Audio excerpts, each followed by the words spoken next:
Okay, hi everybody. I am Rabbi Scott Hausman-Weiss, and I love teaching Hebrew.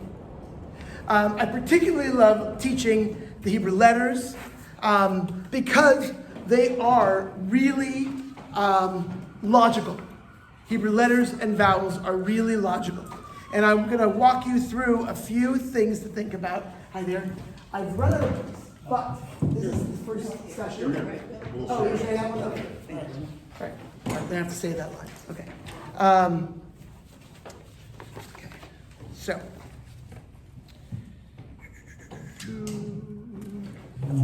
Here it is.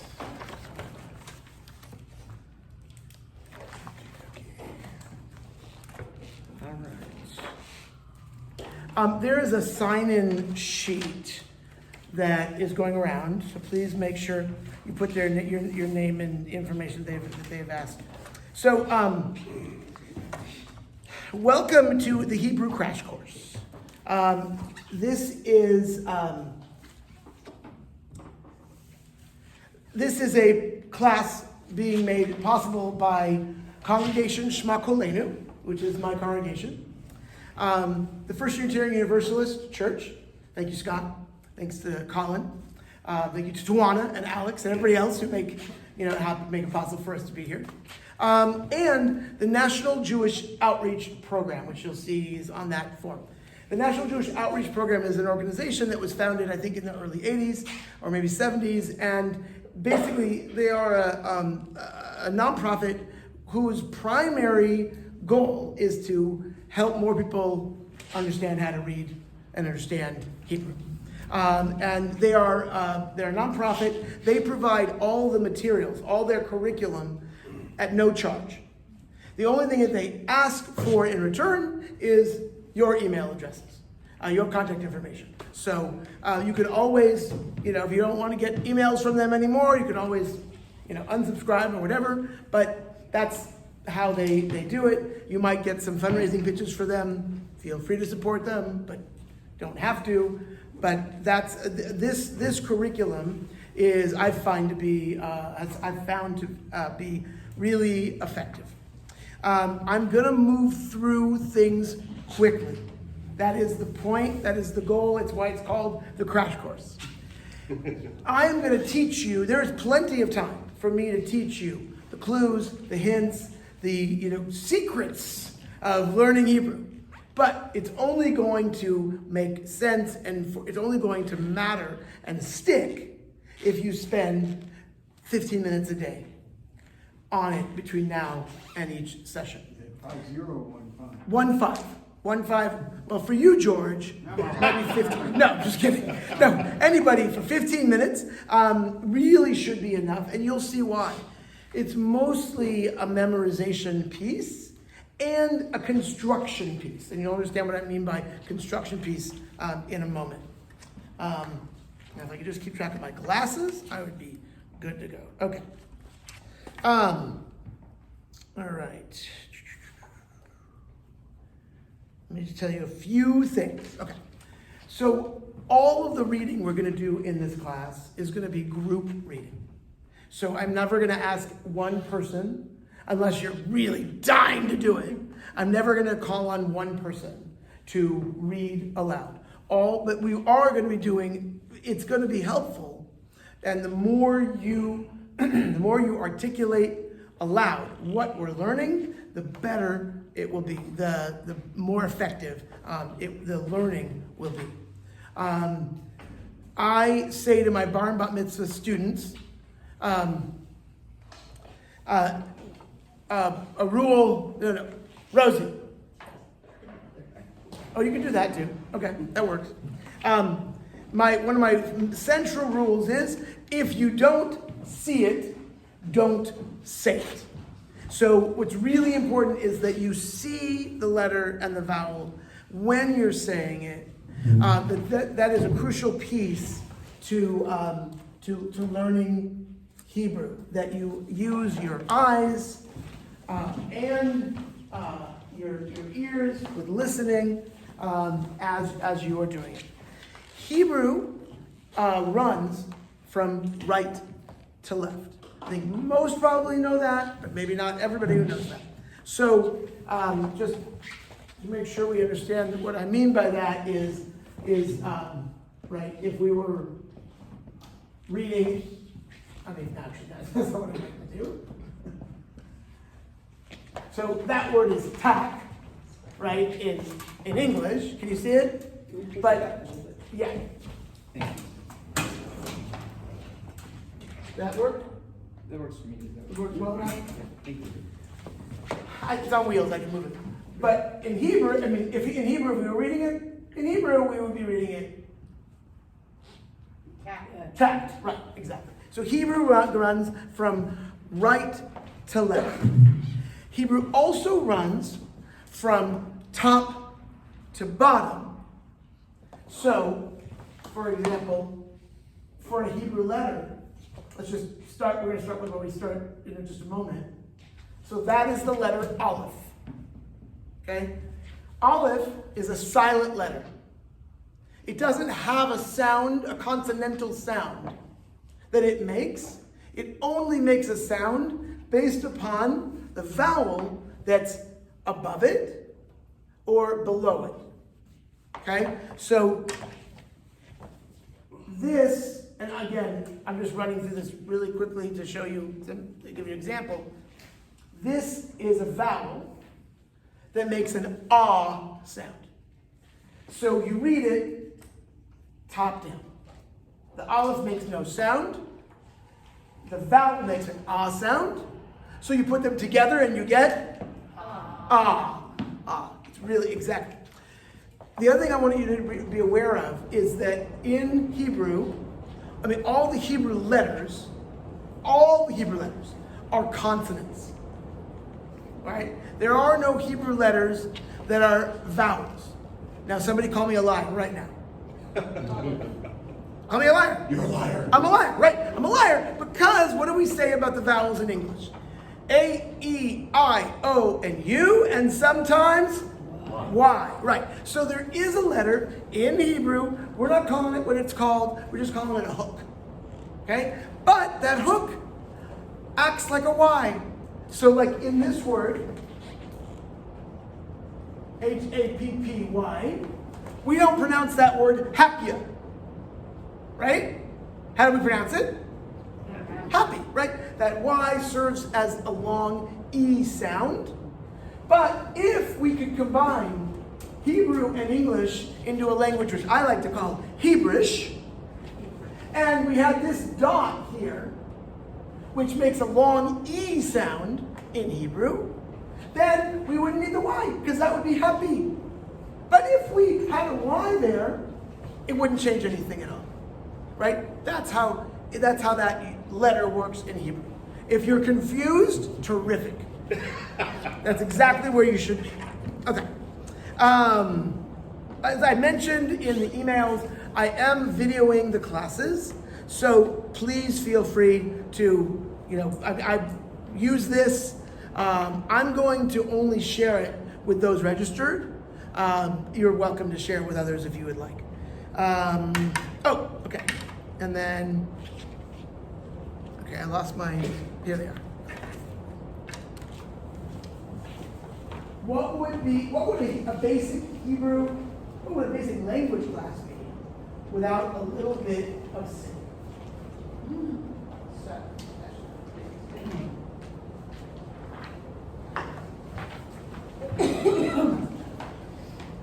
Let me have one.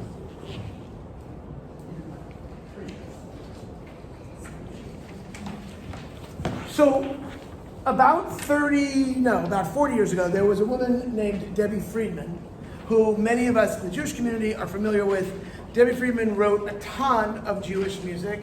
She's really probably one of the most important Jewish liturgical writers, composers in the history of American Jewish music. And she wrote this song, which is called the Aleph Bet song. So you guys are learning the Aleph Bet. And so, what I'd like you to do is, I'm going to sing the first part. Well, you'll understand it, and then you're going to do an echo. So it goes like this. while we're here in Hebrew school, did you know we're in Hebrew school? We're going to have some fun and sing the Hebrew alphabet, a song for everyone.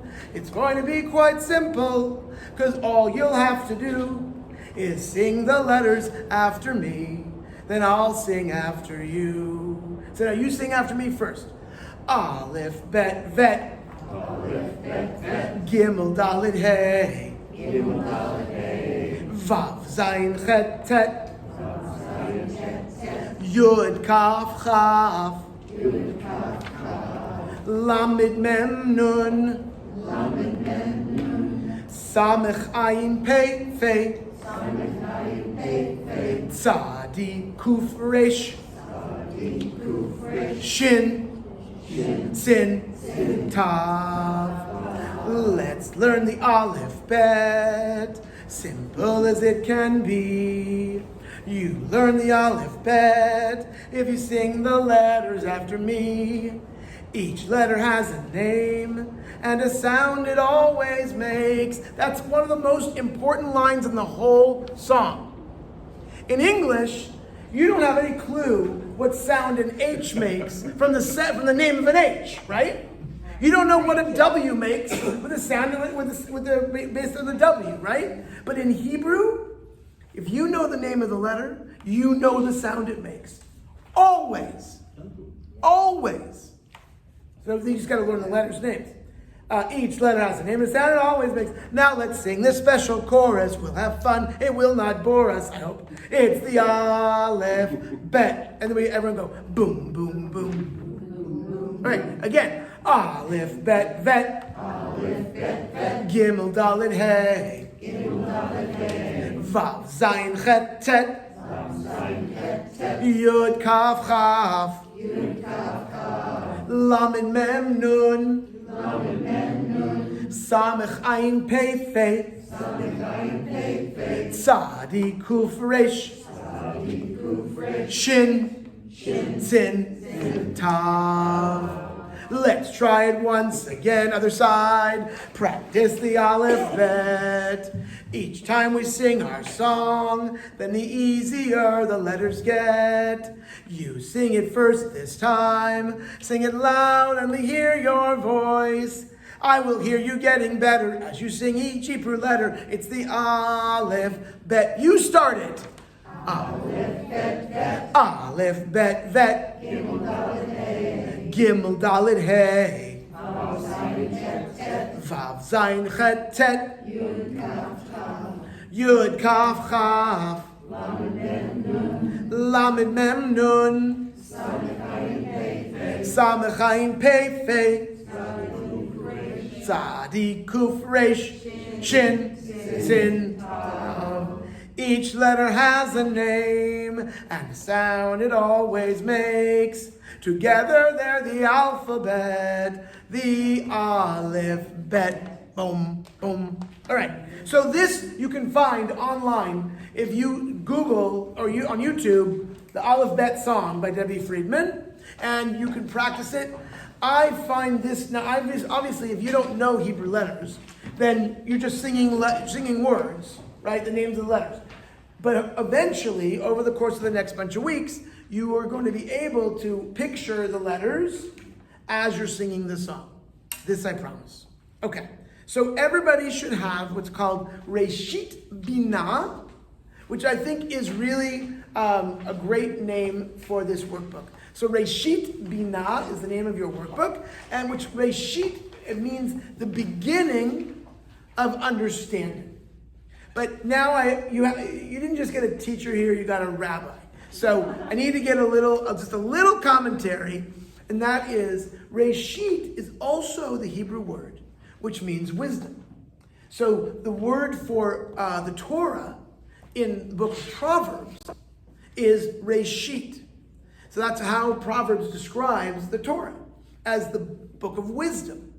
So I think really we should translate it as the wisdom of understanding, right? The wisdom that we can find our way into the meaning, to deeper meaning, understanding, because we're trying to understand and appreciate the Hebrew alphabet. So, let's turn in your booklets. Probably the most important distinction between this curriculum of teaching basic Hebrew and most every other is that most every other curriculum tries to sneak around, not confuse people, because there are a bunch of Hebrew letters that look alike but sound different.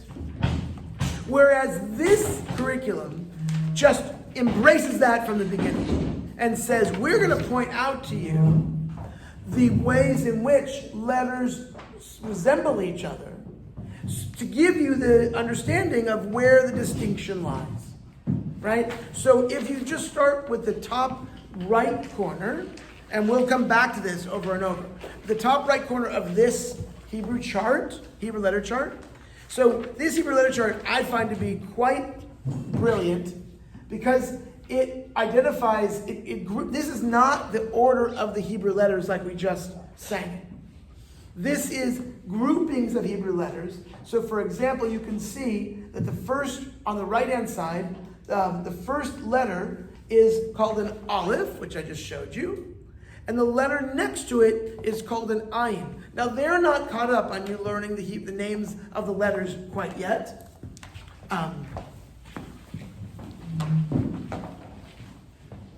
You guys share that? Yes. Okay. Right now, they want you to focus mostly on the sounds the letters make. So in the case of the aleph, which is that first one, upper right-hand corner, and the one next to it is called an ayin. Those two letters make no sound. So they only gain sound from vowels that are near them, above them, or below them. Here you go. Absolutely. Whoever has the sign-in sheet, could you make sure that the people who just came in do it? Okay. So this is something that's really worth paying attention to, and we're going to come back to this over and over.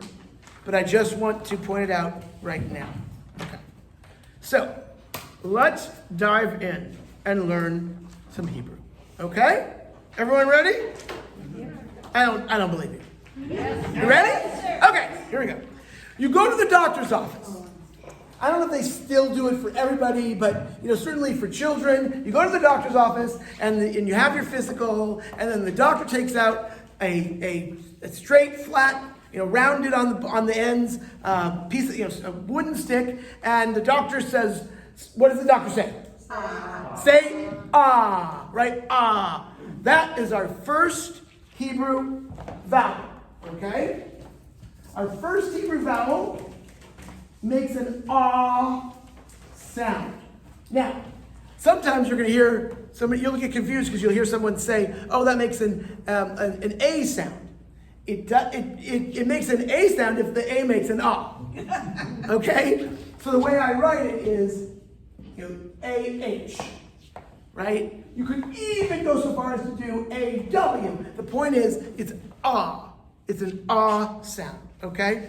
And then, just to make sure you understand that X obviously is not a Hebrew letter. At the top of the page, on page 7. Everyone see where I am? Everyone on page 7? Okay? So, but it's just reminding you that the vowel is under the letter. In this case, this X is like math, right? It's just a placeholder. So, we're not going to do all these lines, but let's just do the first 2 lines. And here's one of the most important things. Take out your index finger. Anytime we are reading the Hebrew words, I want to encourage you strongly that you are following along, that you are giving that finger a workout. No, Jody, not like that, not like this. I want you to lift it off the page, and I want you to keep on pointing so that you are really forcing your eyes to look and see where you are reading. Okay? It is super. I know it sounds a little silly, but it is really valuable. It is really powerful. The only thing shy of that would be to have you guys writing, but we'll never get through the crash course.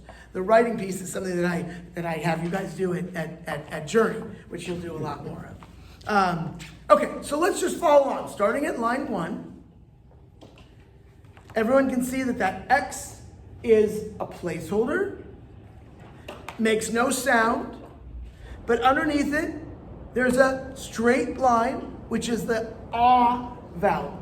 So let's just start at line 1 and read it together. Ah, ah, ah, ah, ah, ah, ah. And now for something completely different, let's look at line 2. Ah, ah, ah, ah, ah, ah, ah. All right, we got that down, right? Pretty clear? Okay. So now, go down to the Aleph. The Aleph, they make the Hebrew letters, pretty fancy, because that's the way they look in the Torah.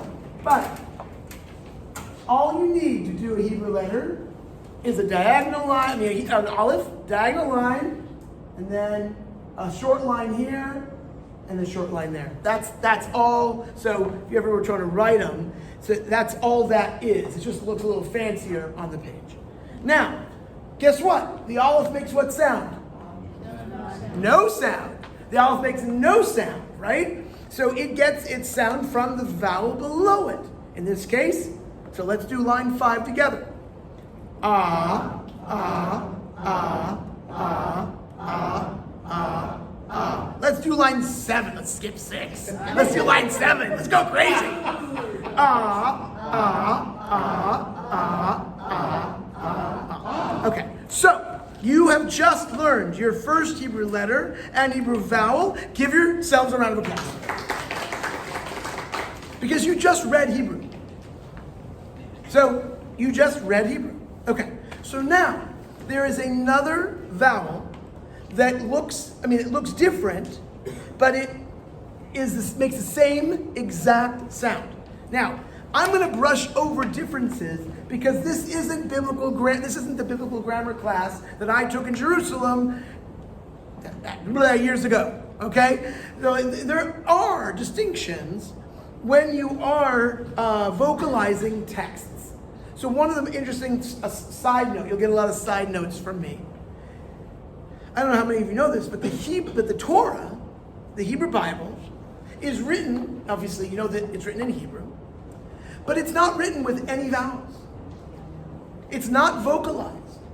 So the mere fact that we have a vocalized text is in and of itself an interpretation, right? And there's all sorts of, there's something called Kri Ketiv, which is, Kri is the way it's pronounced, Ketiv is the way it's written, and basically it was because the rabbis could not get on board with one opinion about it, which is not surprising. We Jews, 5 Jews, 14 opinions. It's just the way it works, okay? So, the other thing I want to point out is it mentions here Sephardic, A-H, Ashkenazic, A-W-E. Please don't pay any attention to that at all. Just pretend that it's not even there. So Sephardic Judaism is Judaism that comes from Jews who come from Spain, Portugal, North Africa, Greece primarily, Ashkenaz and because Sfarad in Hebrew means Spain. Ashkenaz in Yiddish means Germany, and that's where. So that pronunciation, if you're Jewish or if you've been in a synagogue and you know the distinction, if you've been in a conservative or an Orthodox synagogue, when you hear them doing the Kaddish prayer, you're going to hear them do it as Yiskadal v'Yiskadash Shemei Rabbah. They're going to do that T sound as an S sound. But when we do it, it's Yit Gadal instead of Yis Gadal. So there is a distinction, but Sephardic pronunciation of Hebrew is the way the world reads Hebrew outside of small pockets of Eastern European derived Judaism. So all of that probably went through over most of your heads. It doesn't even matter. But the important point here is that the T-shaped vowel, as you can see, under the X on page 8 makes an ah sound, just like the tongue depressor one makes an ah sound. So let's read line 1 together. Get your finger out. Ah, ah, ah, ah, ah, ah, ah. Now let's go down to line 4 with the aleph. Remember the aleph makes what sound? No sound, unless it has a vowel beneath it, right? So line 4. Ah, ah, ah, ah, ah, ah, ah. Okay, now we are going to mix it up. Are you ready? We are going to mix it up. We are going to use that vowel. Well, that's not good. That vowel and that vowel. Now watch out, because things are going to get a little spicy here. Line 5. Are you ready? Finger ready. Ah, ah. Oh, big difference. Big difference. Oh, it's ah. Oh, yeah. Ah, ah, ah, ah. Now, let's look at line 8. Let's go down to line 8. Is everyone comfortable with what we've done so far? Feeling pretty good about it? Really good? Okay. Ah, ah, ah, ah, ah, ah, ah. Okay, so you can see how this plays itself out. The ah vowel, this one and this one, they both make ah, and we're going to continue. Okay, does anybody have any questions thus far? Feel free to ask any question, no matter what. I want you to feel like you're definitely on the same page. Okay, moving on. We are now going to go on to our second Hebrew letter. Okay? Our second Hebrew letter is called a bet. So if it's called a bet, what sound does it make? B. Right? Because you know the name of it, so you know the sound of it. Right? So that's really an important piece. Now, this dot in here is very important. In Hebrew, it's called a dagesh. You don't need to remember that. But it's called a dagesh, and the word lihit dagesh means to emphasize. So the word that has that word in it, basically, so it's the emphasis, right? It's the right. So because that has a dot in it, this letter makes a b sound. I'm just telling you this ahead of time because you're going to see it in a moment without the dot, and you'll see what happens there. All right, so line 1, we have our bet, which makes a what sound? B. And then we have our ah vowels underneath it. So now we're going to do all the lines, because then, believe it or not, in the next section, you're actually going to be reading full Hebrew words. You're already there. Okay, so line 1, follow along. Ba, ba, ba, ba, ba, ba, ba. All right, line 2. Ba, ba, ba, ba, ba, ba, ba. Line 3. Ah, ba, ah, ba, ah, ba, ba. Did everyone see how it's changed up? Right? So now we're using the aleph and the bet. Okay? So line 4, ba, ba, ah, ba, ba, ah, ba. Anybody who knows even a tiny little bit of Hebrew knows what's coming. What is it, Eileen? Abba, right. So Abba. And also, ba is king. Coming. Yes, exactly. Very nice. Very nice, Talia. Okay. So line 5, we're gonna start with 2 different words, but then we're gonna be reading Hebrew. Okay. So line 5. And here's what I want to do. Line 5. Even though I know you guys, some of you are masters at this, let me read line 5.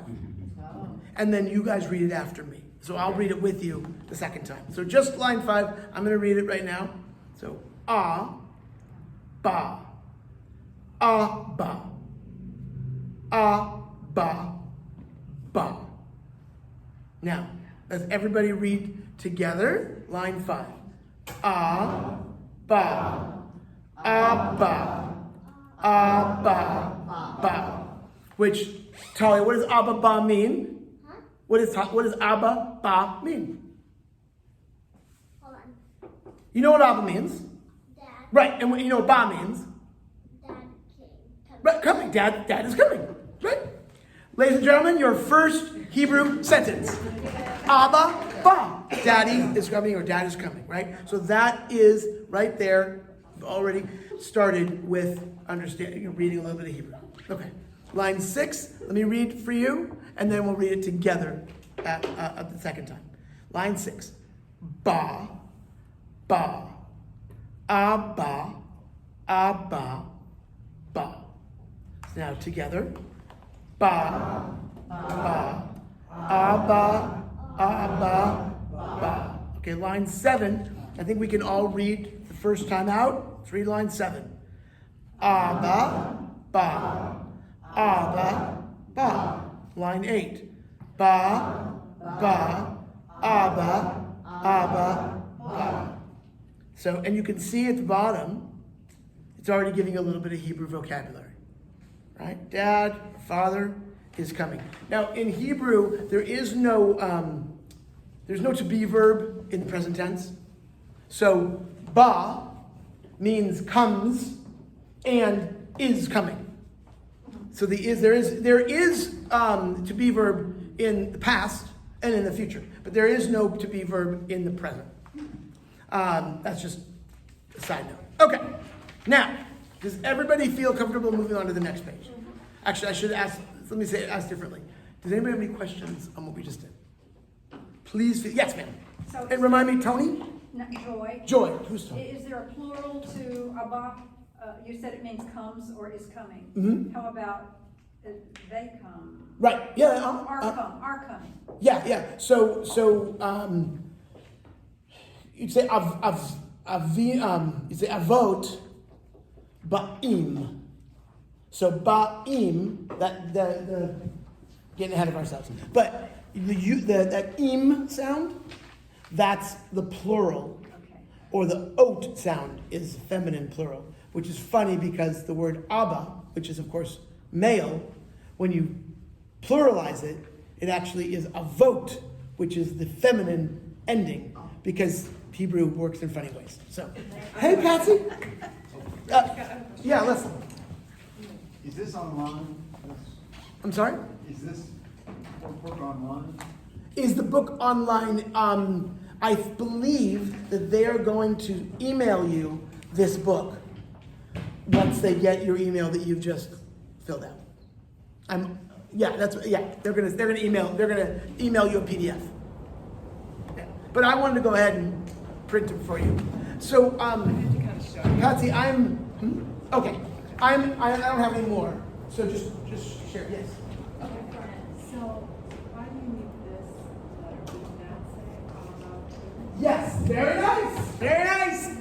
Let's hear from Leslie. Right. So that Aleph isn't necessary, right? So if you had this word, or if you had this,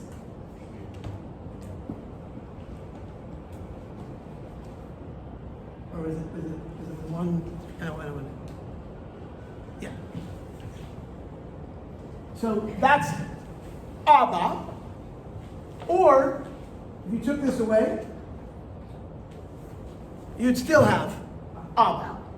And it's just one of those things like, Hebrew doesn't have to make entirely perfect sense, right? Like the word through.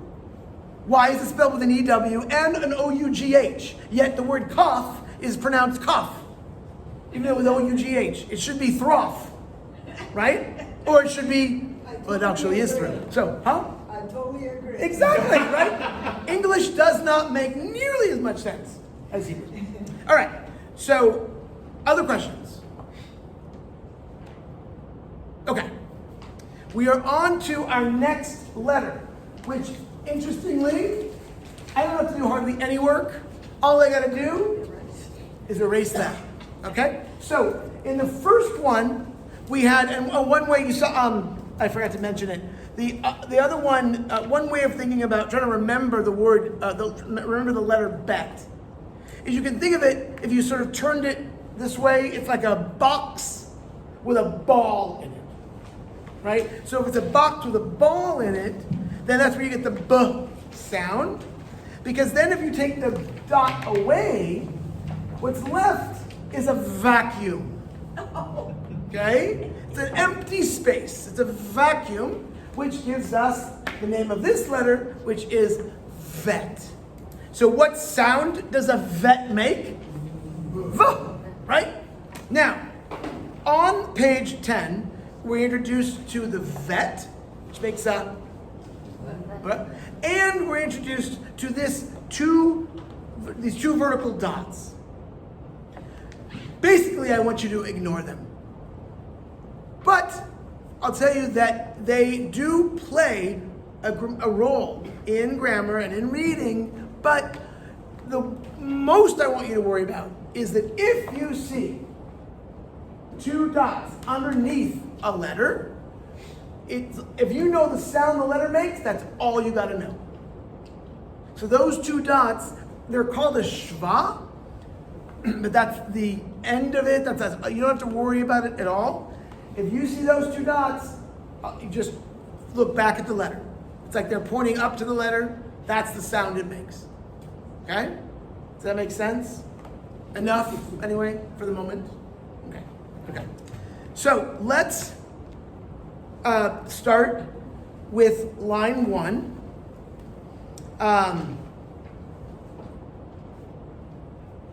Let's start with line 1. And I don't want you to hurt yourselves.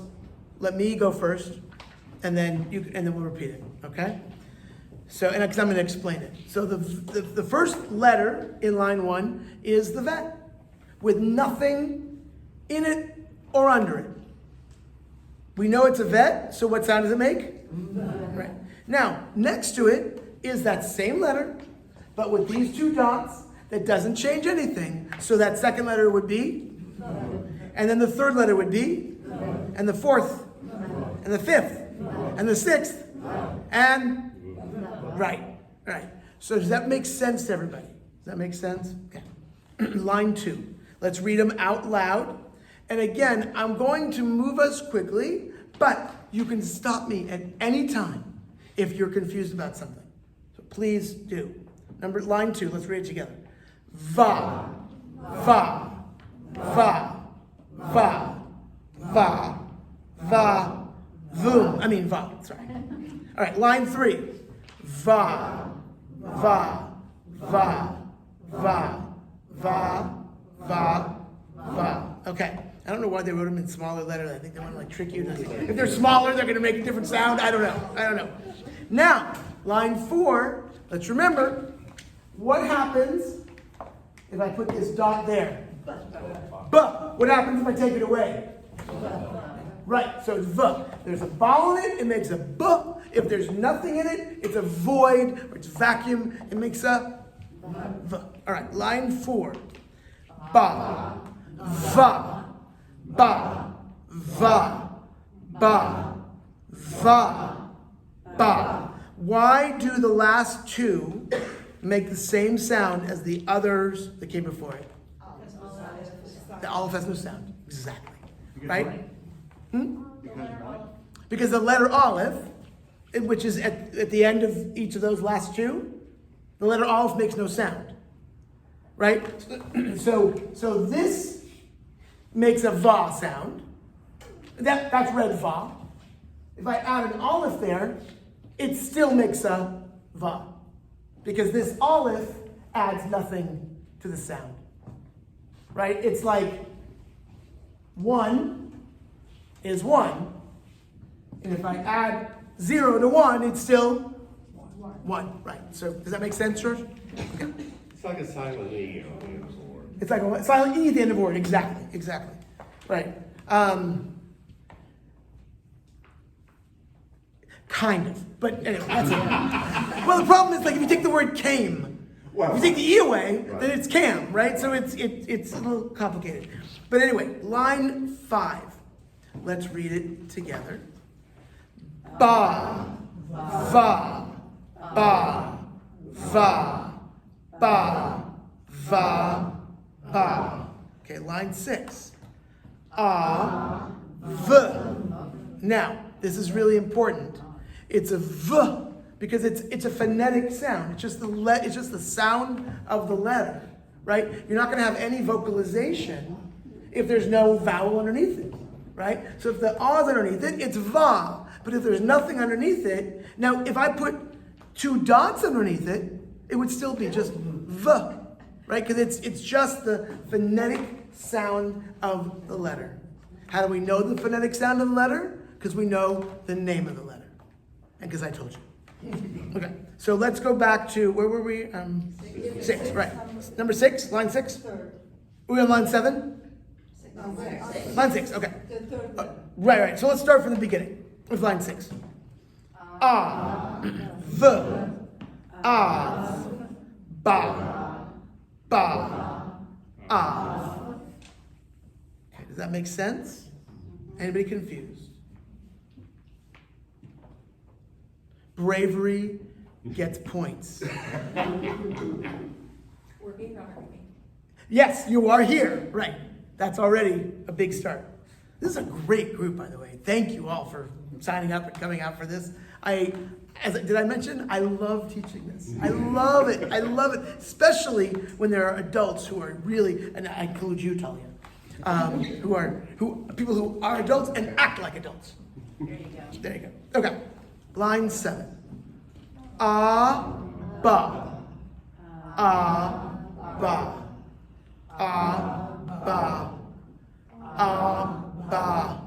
Ba. So what does Abba Ba mean? Dad's coming, right? Abba means dad. Ba means comes or is coming, right? Okay. Line 8. Av. Ba. Av. Ba. Av. Ba. Heard a little bit of a little hesitation in that line 8. Anybody need a clarification? No? Anyone think about it? You gotta think about it. Yeah, it takes. This is why the 15 minutes a day is so important, right? It's crucial because this stuff makes sense in this moment, right? And then if you don't look at this until next Tuesday, you're gonna be like, it did. I got it, but So it's really important to practice it and just read these through. Okay, line 9. Abba, Ba. Now, Av and Abba are the same thing. They mean the same thing. So that doesn't matter. So don't worry about it. I don't know why they even put that in there. Okay. Now, is this where I wanted to do it? Okay, good. All right. So now we're moving on to the long E vowel. Okay? So I showed this to you before. The long E vowel is just a dot beneath the letter. So you can see there on the sheet, there's just a dot underneath the X. The X, again, is a placeholder, no sound, right? And it's E like as in the word P, okay? Just making sure that, okay. And there's another version of this, which I mentioned before. You have the placeholder, and then you have this letter here, which we're just going to call a hook. Okay? It's a Hebrew letter, it's called a yud, but that doesn't matter. What matters is that it's the one that operates like a Y. If this Hebrew letter were at the beginning of a word, then it would have a Y sound, like the way a Y is, yes, at the beginning of a word. But at the end of this word, this is E, and this is E. And there's absolutely no difference between the letter with the dot only or the letter with the dot and the hook that follows it. Okay? So now we're adding more into the mix. And so I'm going to move a little more slowly just to make sure that everybody stays on the same page. So I'm going to read line 1 first, and then I want you to read back. We'll read it together, okay? But follow along regardless. So line 1. So remember, the aleph makes no sound. So you add it with the long E, it makes what? E. Okay, so line 1, E. Actually, let me do it first. E. And then again, now with the long E, but with the hook. E, B, V, A, V, V. Okay, so let's do it together. Everybody, line 1. E, E, B, V, A, V, V. Okay. Does that make sense intellectually? Not that you completely got it, that you know, but does it make sense? Yes, Walker. So you had said that like the but so that would be like a long sound. Uh-huh. Like would that be the one right now? Well, if it's at, remember we're reading from right to left, right? So the yud right now is at the end of that, and that's not really a word, but let's just call it a word. So the yud is that hook is at the end of the letter, so it's like the word happy, right? Where we won't read it as hap yud, it's acting as a vowel. Does that make sense? Mm-hmm. Okay. So if this yud was in front of the aleph, and it had the E sound underneath it, then you read it and it was a sort of hook and then the dot and the aleph, it would be E. Does that make more sense? And I didn't mean to treat you like an adult. I know you're also a young adult too, Walker. So you know, I'm glad to treat you as an adult. Either way. All right, moving on. Line 2? Okay, line 2. Here we go, everybody together. B, V, V, B, B, V, V. All right, line 3. A, V, A, V, Av. Now we're getting a little tricky here. This is Aviv. Okay? So, right? So now why is this Aviv? So everybody understands the aleph with this underneath it, right? And everyone understands the vet with the dot underneath it and the yud. So we have V, right? So then remember, what sound does a vet make? What's the consonantal sound of a vet? V. So it looks like this if you were to write it in English. A-V-I-V. Right? Aviv. But it would actually look more like this. I'm using transliteration. A-V-E-E-V. Right? Makes what? Aviv. So that's what that is. Okay? Does that make sense? Okay. The next one, Avi. V. All right, line 4. Av. Av. A. V. Av. A. V.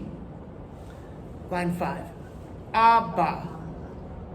Avi. Ba. Avi. Line 6. Ba. Ba. Avi. Av. Avi. Rabbi Scott. Yes. Yeah. Yes, yes. Yes, yes, yes. Going backwards, the other one, but it's the same one. So with that one, we're saying ah here, but that's supposed to be silent. So it's ba. And then it gets the vowel sound from the vowel underneath the back. Wait a second, that's silent, we're saying ah again. Yeah, so remember to, it's right to left. And so it moves, right? And the way you're going to put it together is you're going to go right to left, and you're going to go top down, right? But you're first moving right to left. Okay? What line were you at? 7. Thank you. Line 7. Ba. Avi. Av. Avi. Line 8. Abba. Avi. Ba. Avi. Line 9. Abba. Ba. Av. Ba. Avi. Ba. Line 10. Abba. Ba. Av. Ba. Avi. Ba. And you can see at the bottom there the word Avi means my father. So when you add that E sound at the end in that way, it's possessive. It's possessive, first person possessive. First person singular possessive. My father, Avi. Okay. Does that make sense? Are we? Question. Yes. I have a question. Sometimes when you're going ahead, it's a little faster than I'm processing it. Yes. So when practicing, I imagine just go slower until you know what we're really reading, right? Absolutely. And I can go slower. Absolutely. You're just reading, it's okay. No. I don't think it's never. It's not just you. No, me too. Yeah. Okay. So we're gonna slow down. It's not just you. Okay. All right. So we're gonna slow down. Great. See, I told you, courage gets points. Okay. So let's go over what we've learned thus far.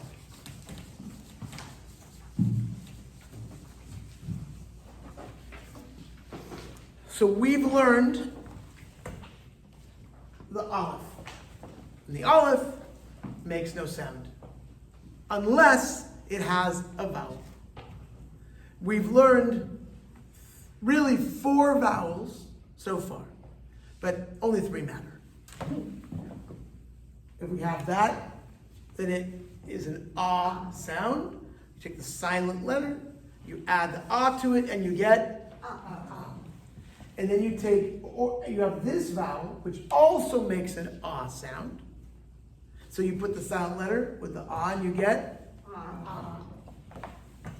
Then, if you take this one, what sound does it make? Nothing at all, right? Because the aleph makes nothing, and the 2 dots add nothing as well. Okay. And then finally, you have the 1 dot, the long E sound. So you read that as E. Okay. So now, let's do this with the other letters we've learned.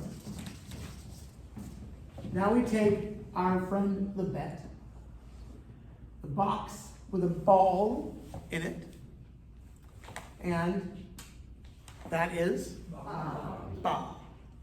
Ba. That would be ba, because it's an ah sound. Now, that is ba, right? Ba plus the ah. Okay? And then, if we do this, that's going to be b, right? Just the consonant sound. And then finally, B. Okay. Is that all making sense? Okay. Does that change anything? Still B, right? It's still B. That yud is that hook, it's that Y at the end. Doesn't change anything at all.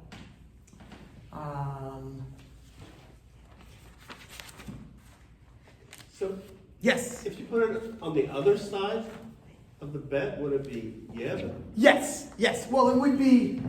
So that's what Walker was asking about, right? So if you take the yud and you put it there, and if you took the long E vowel, for example, and you put it here, that's now yib, right? So it acts just like the Y.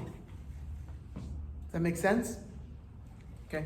And one of the things that I know is challenging is the piece that threw people off when we read the word aviv, right? Like it's cool, you got it, ah, and then you got the V, but now you're adding another consonant at the end of that, right? So that's just the piece where you have to remind yourself it's the consonantal sound, right? So this, aleph, vet, yud, vet.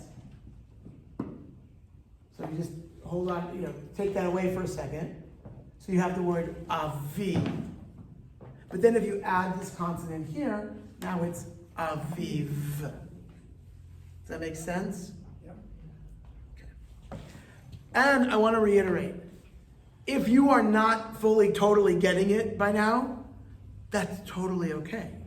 You're not, that's why, I'm going to introduce you to all these different ways of looking at it, thinking about it. There's the tricks on here. I'm going to have the video that you can watch after the fact to remind yourself.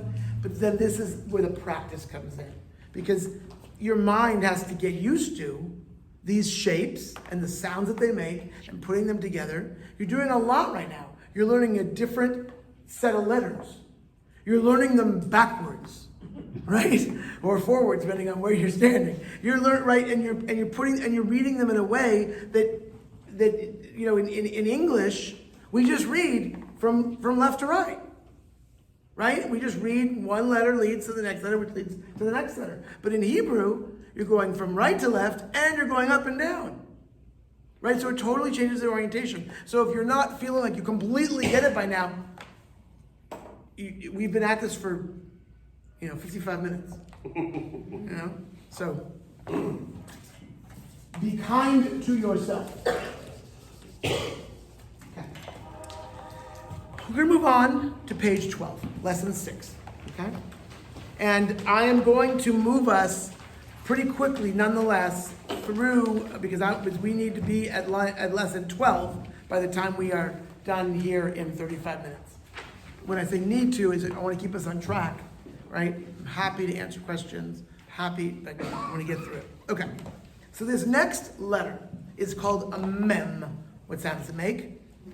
M. And if you look at the mem, actually take out your this letter sheet. So it's the first or second page right in the front of the booklet. If you look at the upper left-hand corner line of the first line of letters, you'll see that there are 2 letters there. And there is, and I'm going to write them more simply, you'll see there's the mem, and then there's a tet. So a tet makes what sound? T. A mem makes what sound?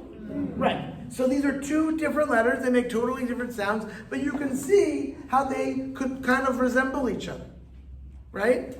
So one way of learning about these is the mem is kind of like a mountain, right? It's a mountain.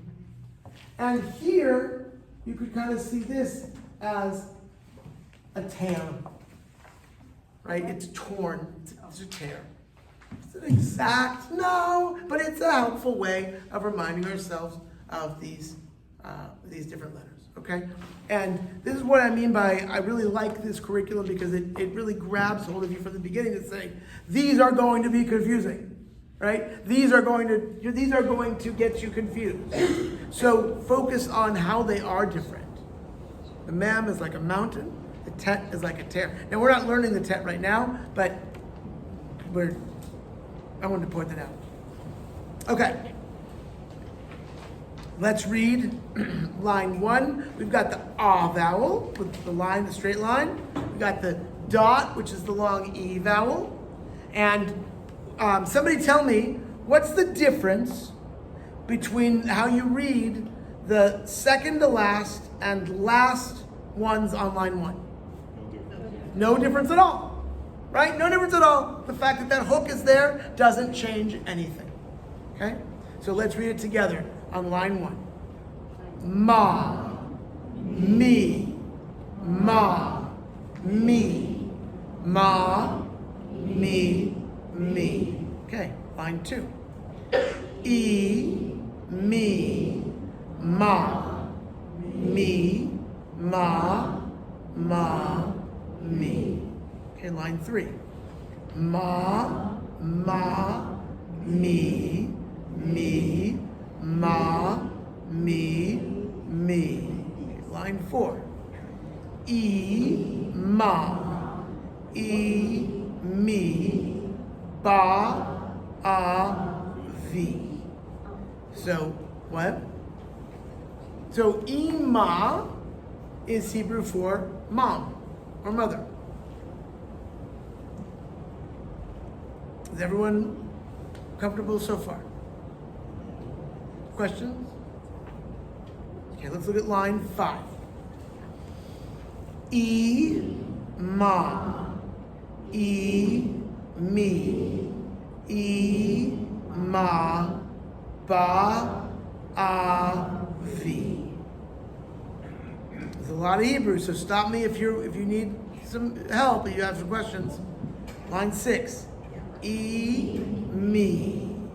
E, ma. E, me. Ba, a, vi. Now I want to point out one thing to you. There are only 3 Hebrew letters in which the dot makes a difference, and I will tell you what they are. So you may be noticing that there's a dot in the mem. It doesn't change anything at all. But you'll see these dots in there in Hebrew. Just ignore them for now. Lines 7 or 8? 7? Line 7? 7. Okay. E, ma. E, ma. Me, ba. A, ba. A, ba. A, ba, ba. How are we doing? It's hard to ignore that dot in the center. It's throwing you off the dot in the middle of them? Yeah. Yeah? I'm sorry. I apologize for 2,000 years of history. I don't know. I can't, like, it's just, yeah. That's just, yeah. All right, line 9. E, what's that? I was at the end of that first line, looks like a symbol or like a column. No, it's just a period. Oh, Because they're trying to make a distinction that this is actually a sentence. gotcha. Yeah. So line 9, what it says is, Ima, mommy, me, ba.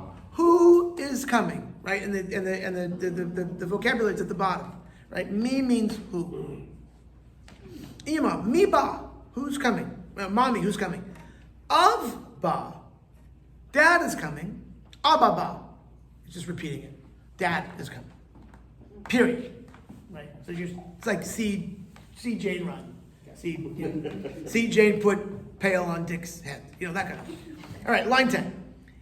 E, ma, me, ba. Av, ba. Abba, ba. Okay.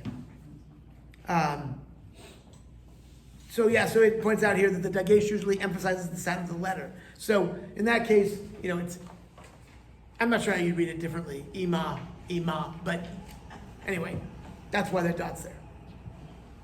Okay. How are we doing? Can we continue? We got more to do. We got more. We have several more to do. Okay. So pick up your letter chart again and look at the second line. The first 2 letters on the right-hand side. These, I promise you, you will absolutely confuse these. There is one letter is called a resh. And a resh makes what sound? R. Right. And one way of remembering resh, there's a rounded part on the right side. Okay? Dalet makes a. And the way they describe it is it's like there's a dent.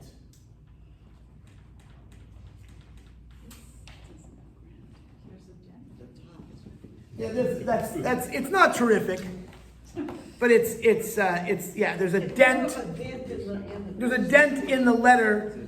Oh, which actually we're not yet learning the Dalet, so don't even worry about it right now. Oh no, we are. We will get to it. Okay. So imagine this is like, I don't know, like Jell-O or something, and somebody put their finger in it, right? Pushed it in, and so that it was like. Yeah, I was looking at them backwards. Okay, Does that help? I don't know. All right. So let's go to our resh. It makes a what sound? Right. So let's read them together. Line 1. Ra, ra, ra, ra, ra, re, re. Okay? Line 2. Ra, ra, re, re, ra, re, re. Okay. Now, the next line is it adds that consonantal sound at the end.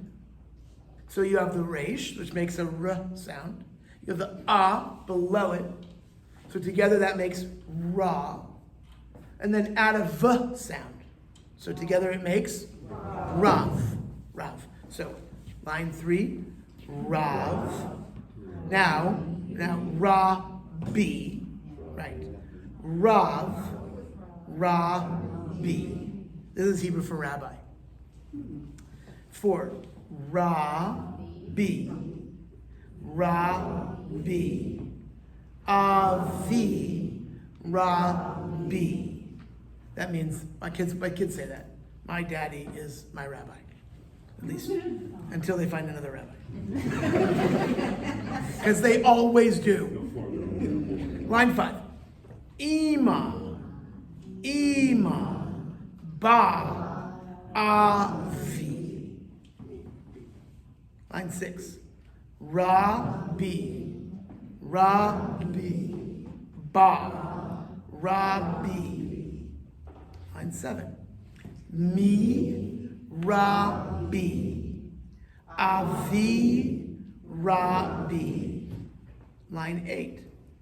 Ima. Imi. See that? Abba. Rabbi. So let's do line 8 again. I want to explain it. So ima, we have. Mi. So again, that dot and mem doesn't mean anything. It just, they have the dot underneath it, the long E, followed by the hook. So now we have mi. Right? Abba. Rabbi. Okay, line 9. Ima. Ima. Mi. Rabbi. Line 10. Abba. Abba. Av. Rabbi.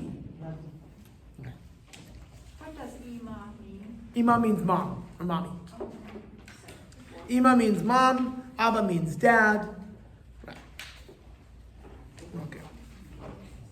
Introducing another letter that's going to be confused with another letter. And that is a hey. Now, a hey, it's on our letter sheet, but I'm not going to take the time right now to go over it. A hey makes what sound? Huh. And a chet makes what sound? Okay. Now, this is the place where we separate the wheat from the chaff, okay?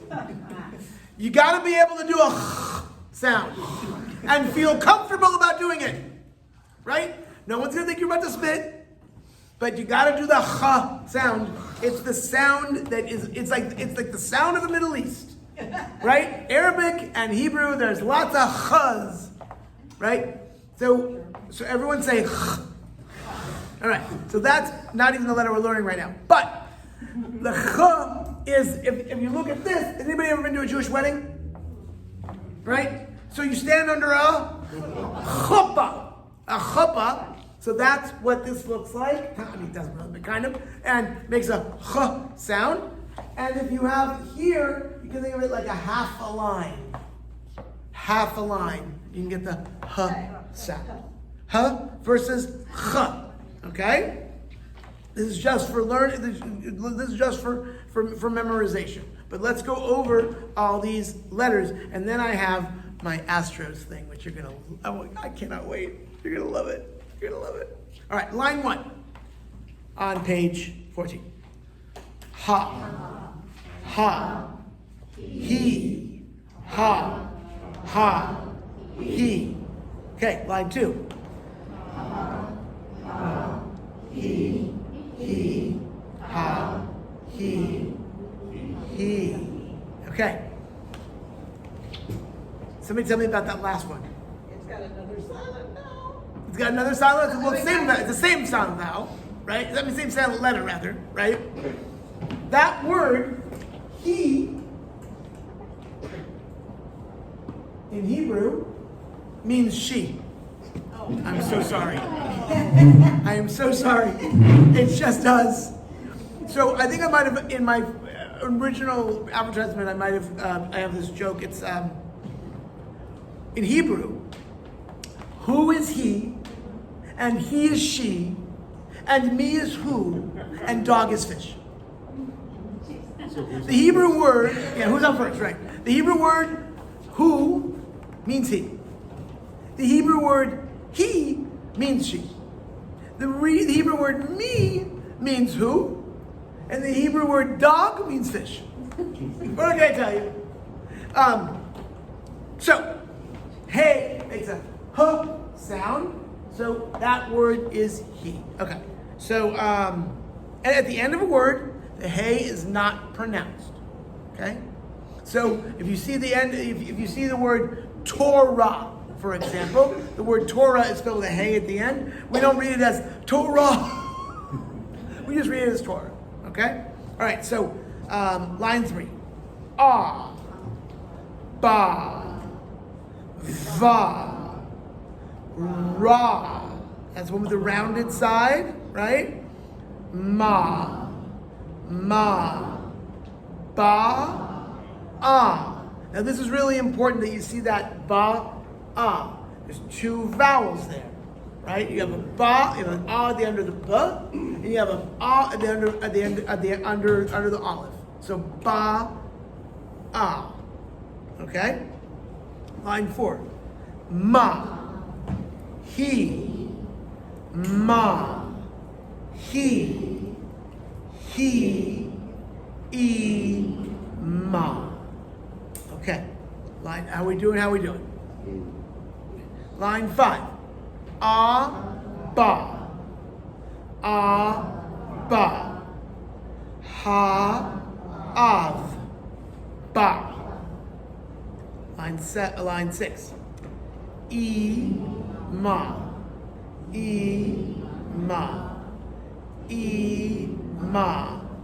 Ba, ah. How are we doing? We keep it along, keep it up, keep it good? Okay. Line 8, is that what we were under? Line 7. Abba, ba. Ima, ba, ah. Line 8. Abba, Rabbi. Ha, Rabbi, ba. Okay. Line 9. Ima, ma, ha'av, Rabbi. So what that means, what you just read is Ima, mom, what is dad? And she says, ha'av, Rabbi. Ha'av of dad is a rabbi. Line 10. Abba, me, he. So dad, who is she? He, Ima. She's mom. Line 12. Ma, he, Ima. What is she? She is mom. So let's look at line 12 again. Ma, he, Ima. Okay. Line 13. Ha'av, amar. Ima, ba'a. Ima, ba'a. So, what? Yeah, mom's coming. And ha'av, amar, dad said, past tense, dad said, mom is coming. Okay? Now, how many of you guys follow the Astros? A few. All right. Even if you don't follow the Astros, you've probably heard of Jose Altuve, right? You might have even heard of Alex Bregman. He plays third base for so Altuve plays second base. It's important to know this. Well, for this purpose, I don't care about baseball. But Altuve plays second base. Bregman plays third base. Guriel plays first base. It's remarkable. In Hebrew, the vowels. So this dot, this one single dot, what sound does it make? E. As in Uri, Guriel. Okay? You haven't learned this yet, but I decided to teach it to you anyway ahead of time. These two dots side by side, they make an A sound. Like A, not like the letter A, A-Y, as in say, or pay, or lay, or may, or okay? Okay? Jose Altuve. Weird, right? Second base. Two dots. First base, one dot, Uriel. And then third base, you're about to learn this one, makes an sound. I mean, those three dots make an sound. Who plays third base? Alex Bregman. Don't tell me this is not by mistake. Problem is that Yuri Guriel is about to retire, and it's going to totally mess up. I'm going to have to write the Astros organization and say, you've got to hire somebody with a long E in their name several times. But, so if you ever want to try to remember what sound these vowels make, you just got to know the Astros. Yuri Guriel plays first base, long E. Jose Altuve, second base, A sound. Third base, Alex Bregman. And Bregman's Jewish too. So, just adds to the whole conspiracy. I mean, it's clearly all about Hebrew. So, anyway, we learned the Aleph at the beginning of class. The Aleph is compared to this letter called an Ayin. So go back to the chart, the upper right-hand corner. Aleph, and then there's an Ayin. These are the two silent letters in Hebrew. They both, if you look at the Aleph, it kind of looks like an X, and the Ayin kind of looks like a Y. So if you're trying to remember what are the letters that make no sound, X and Y, right? Aleph and Ayin. So if they make no sound, then they make no sound, right? So then, other ways to remember, we have this vowel here, the three dots, the vowel. This is like egg, or bed, or lead, or Ted, right? It's an it's a, I don't know if is it called a short E? I don't know. Yeah. Short E? Okay, so it's an right? So this is a short E sound, All right. So the ayin makes no sound. So if you add that to the it makes Okay. So line 1, let's read it together.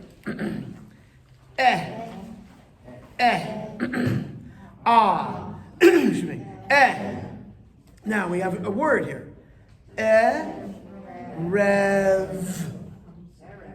Erev means nighttime, evening, right?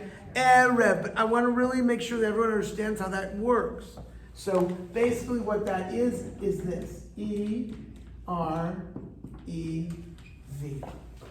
Okay? Erev. Does that make sense? I'm not asking, have you fully, completely, processed it and you know it forever and ever? I mean, does it make intellectual sense? Okay. Erev Ba. Erev Ba is 2 lines that are from the Song of Songs. It means evening comes. And so, line 2. Me, re, a, e, Okay. Line 3. Erev ba. Line 4. Erev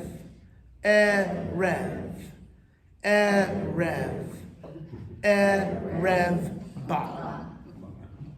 Line 5. Erev ba. Abba ba. Line 6. Erev ba, Abba, ba. Line 7. Erev, ba, Abba, ba. Line 8. Good. Ba, Erev, Abba, ba. Line 9. Ha, Ra, Bi, Ba, Ba, Erev. Ha, Av, Ba, Ba, Erev. Line 10. Ima, Ba, Ba-ah. Does everybody see that, how that works? Ba-ah. So there's two ah vowels. There's an ah underneath the bet, and then there's an ah underneath the aleph, and the hey, if it's the end, it's silent. Right? Are we good? Okay. And then the last line of line 10, last word of line 10, ba, erev. And then line 11, mi, ba, erev. Mi, ba, erev. Okay. So it's, Yeah. it seems like when they make the E sounds, that the letters flow together, they're like a more kind of a quick cadence, with the ahs kind of a more staccato? Or is that just as we're rehearsing? It's just probably the way, yeah, I mean, it's Is that just erev, ba, it's, I mean, it might just be the articulation is different. I'm not doing it on purpose. okay? Yeah. Good to know. All right, moving on. We have our next vowel, but this is actually our first vowel letter. So I told you that they're all consonants, which is true, except for the exceptions. So this, think about this like a hockey stick, right? It kind of, that's just a simple form of it. It's called a vav. So on its own, it would make what sound? Vav, right? But if you have a dot over it, then it becomes a vowel, and it makes an O sound. So think about like if this was like this profile of a person, and the ball went over their head, right? O makes an O sound. If you have a dot in the middle, then it makes an ooh sound, like you got hit in the stomach. Ooh. Okay? But right now we're just focusing on the O, okay, which is where the dot is above it. I learned it as oh, ooh. Yeah. That's good. What was the E? The dot underneath. E? Like E. Oh, like you got like poked? E. Like you get poked in the eye. That works. Out in the middle, ooh. That works. On the head, it's oh. So the confusing piece, well, one of the confusing pieces, the only one. yeah, is that you can have this dot without the vowel. So that's why you can see there's the X, the placeholder. So if you have, for example,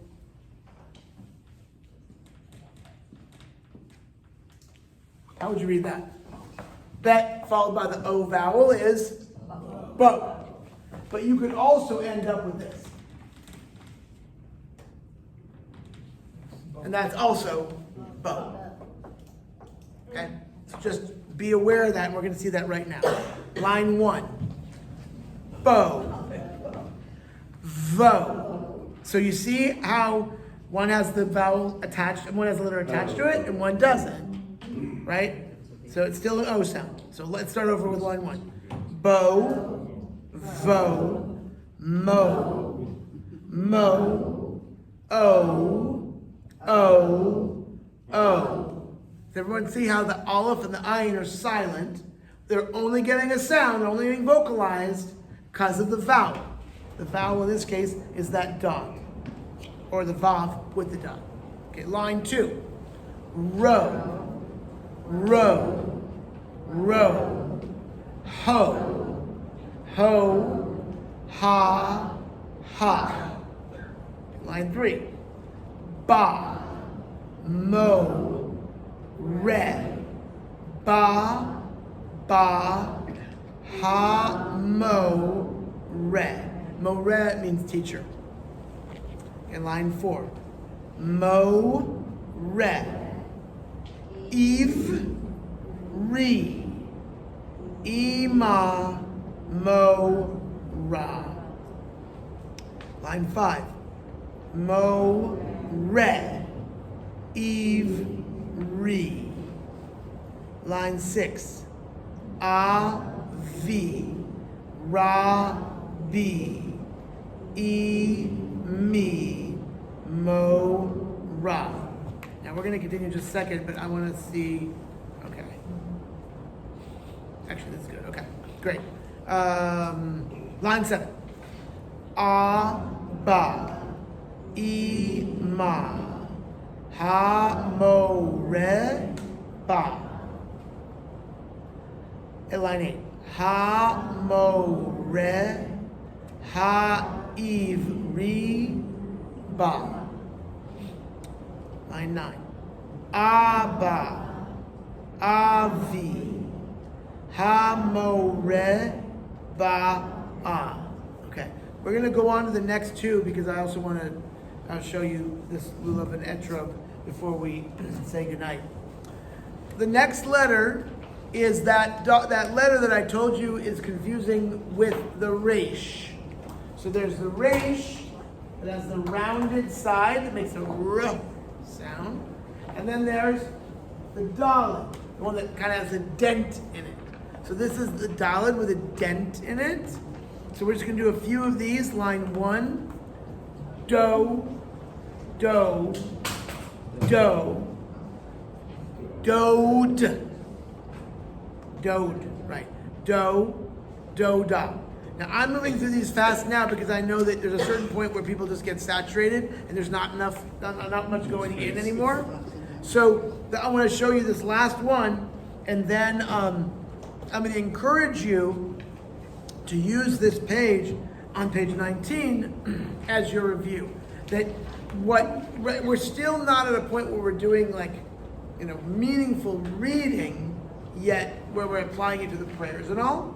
But my suggestion would be to for your homework, spend 15 minutes a day reading these through. You may not be able to have 15 minutes, may not be enough time to read all of them through, but the review is really good, because if you can do the review, if you understand it, you know how to put things together, and you can read it, then you pretty much you've got it down.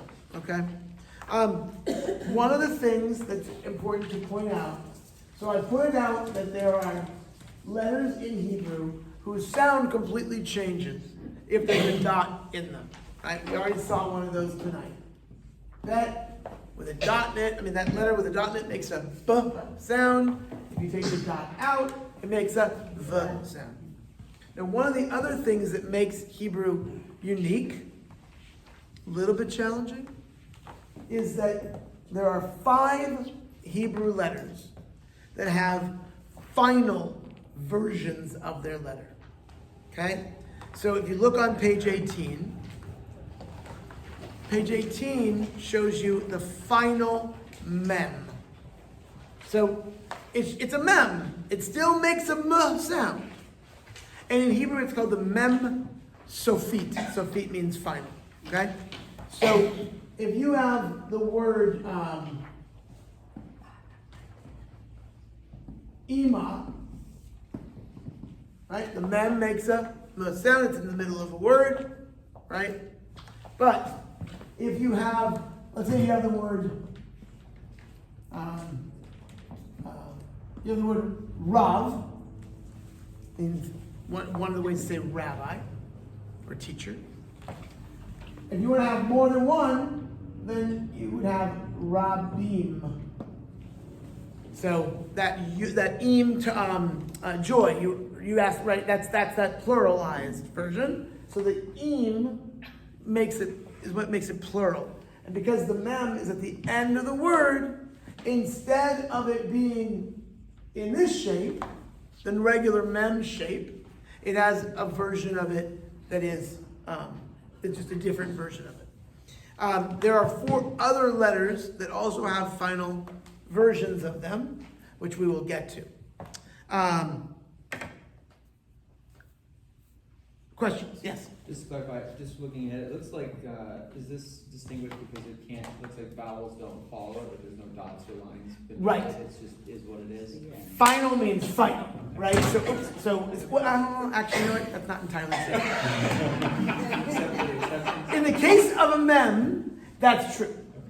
But in the case of a chaf, then you do actually have you can have a vowel under it. But We'll get yeah, sorry about that. Actually, is that true? I think it's no, it's true with that one. Sorry. I think it's only different with one letter. One letter actually can have the sound at the end of it. But yeah, I'm sorry. Other questions? What? Final mem, yeah. Any questions? Any questions? Okay. It's Sukkot. And Sukkot is the holiday of it's the double whammy Jewish holiday. It is when when the ancient Israelites would bring their sacrifices, would bring their offerings to Jerusalem 3 times a year. And it was called the Chagim. That's why you hear people in Judaism will say Chag Sameach, means happy holiday. But the word Chag, what's it called in Arabic when they go to Mecca? Hajj. It's the same word. Exactly the same word. In Arabic, that letter isn't a gimel with a g sound, but rather it's the whatever, I don't know what it's called, but it makes a j sound. But the Hajj and the Chag, they're the same thing. Muslims go to Mecca, Jews go to Jerusalem. Same thing otherwise. So the Chagim, there's 3 of them. Sukkot, Passover, and Shavuot. In the Christian world, Sukkot is known as the Feast of Tabernacles, and Shavuot is generally known as the Pentecost, right? But these are those holidays.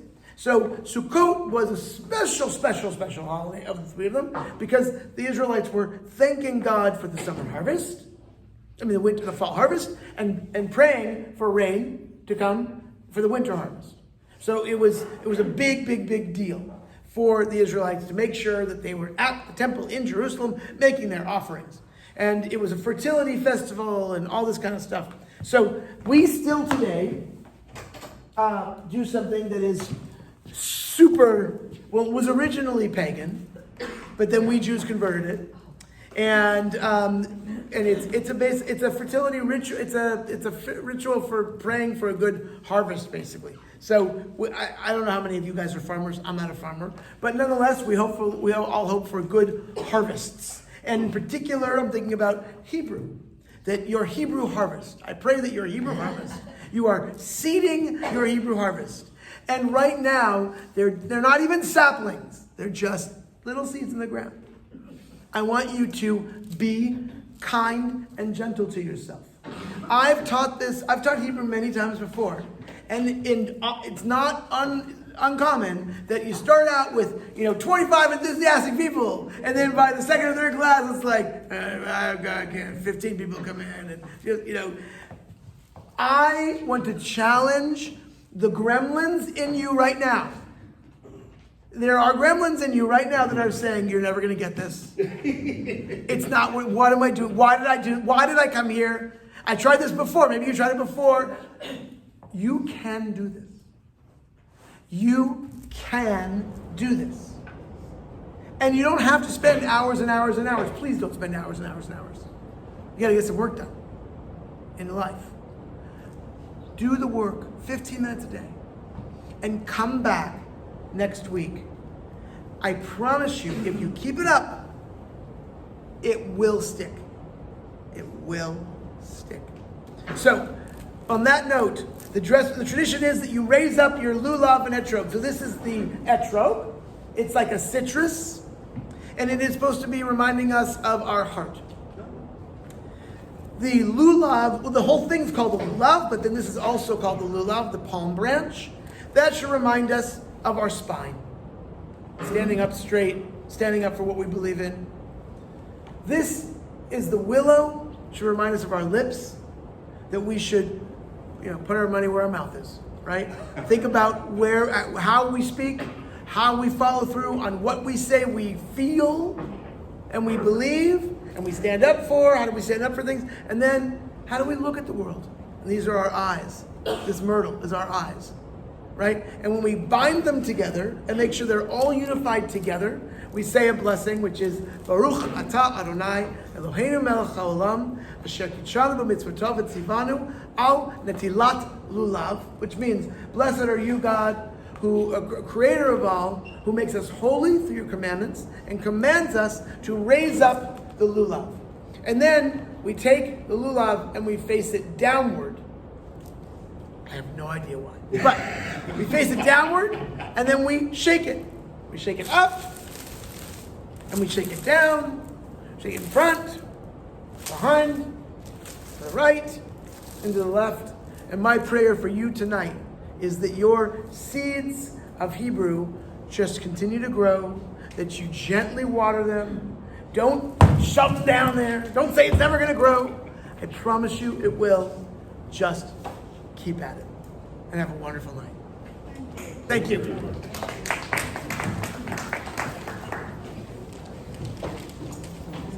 All of you got an email from